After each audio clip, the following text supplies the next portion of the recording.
Good morning to everyone. I'm back in Jane Marie's Karting Mama here. So I start to working. It's 6:45. So what happened? The Norwegian is weather. Yesterday that is snow. Now it's rain. So it's cold. A lot of snow. Like take a look. It's a lot of snow. But it's beautiful day. Ula, ula! So, dito na tayo guys. Pasok muna tayo sa trabaho. Dahil ang umpisa ko, it's 6:45. So, it's a rainy day. And cold, cold, cold here. It's a beautiful day. It's a nice, fresh look. That is it guys. And see you later. So now it's done for my work. It's 2:15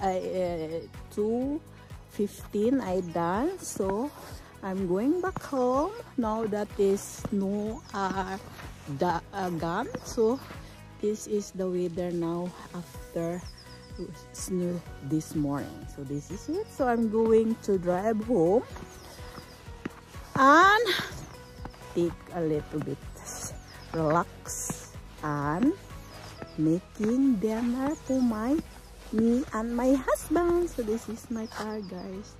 So I'm going back home now. So but the weather is today no sunshine, solar it's done, but a lot of snow here. So I'm the first one to parking here because I'm coming early today. So this is it guys, and see you later. Everyone, have a nice day. So, open this something wrong. This is the warning for my car. At this something, yes, open the car.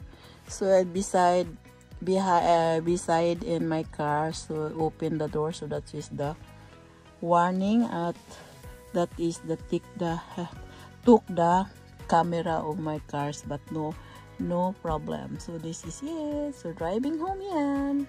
So finally guys, I'm home and in Marie's Karting Mama. So I'm here. So take a look the ice. It's so high. This is it, my neighbor. And I'm home. So I'm going. Here we are. And I'm going to open the door. I don't know if my husband at home, but I'm home. And this is it. I'm going to open the door. Now it's open.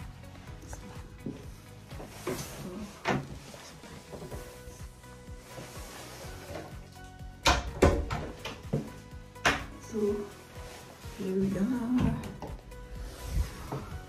So I'm here. Hi home. Ito yung ano namin guys sa baba. So I'm home, and then I take away my jacket and this one and my winter shoes and go upstairs. I'm back here in Jane Marie's Karting Mama. I'm making dinner for today. So I make spaghetti. Here's the spaghetti noodler. And I have the dolmio spaghetti sauce. And I use the minced pork. I have the minced pork here. Of course, gumamit tayo ng onion and garlic. So, let's start. Nagpakulo na akong tubig to make it boil the spaghetti noodles. And then I let it also the under one to make it fried minced pork. So, this is it. Start. Going to start. It's cooking pan, not cooking pan, that casserole. So, I add already the oil. So, I add the onion.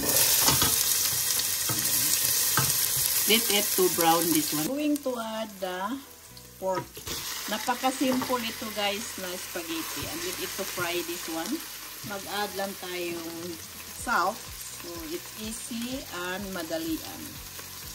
Yan lang guys. And I add the pepper powder. And then let it to fry this one until that pork is a brown color. And I have the water. Let it to boil first. So I don't want to make a lot because just only few. This is it. And then let it to cook this one. 12 and 50. Let it to boil the spaghetti noodle in 15 minutes. It's a little bit yummy. Mag-add lang carrots bite. So mayroon tayong spaghetti with vegetable. So ganyan tayo guys. Need to discard for food is good, yummy. And this is it. And then we add this Dolmio spaghetti sauce. Yes. And then add a little bit water here because it's going. Yes, and then let it to boil with the carrots. So let this the spaghetti. It's done. So let it to boil this one. Cook this one maybe in 10 minutes. Additional pork cubes.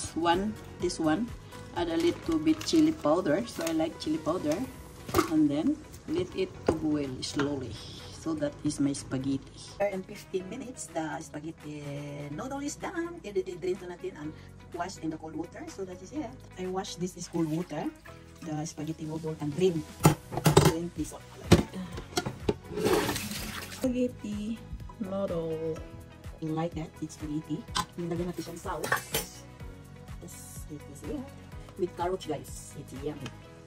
A little sauce. And then add pepper. To make it so yummy. And let's go copy it. That is my spaghetti guys. Let's eat my homemade spaghetti guys. It's just simple. Boil the spaghetti noodles and fry the minced pork and then add the sauce. And this is it. Mayroon tayong extra cheese sa ibabaw. And tikman na natin yung luto ko. Let's eat. And yummy.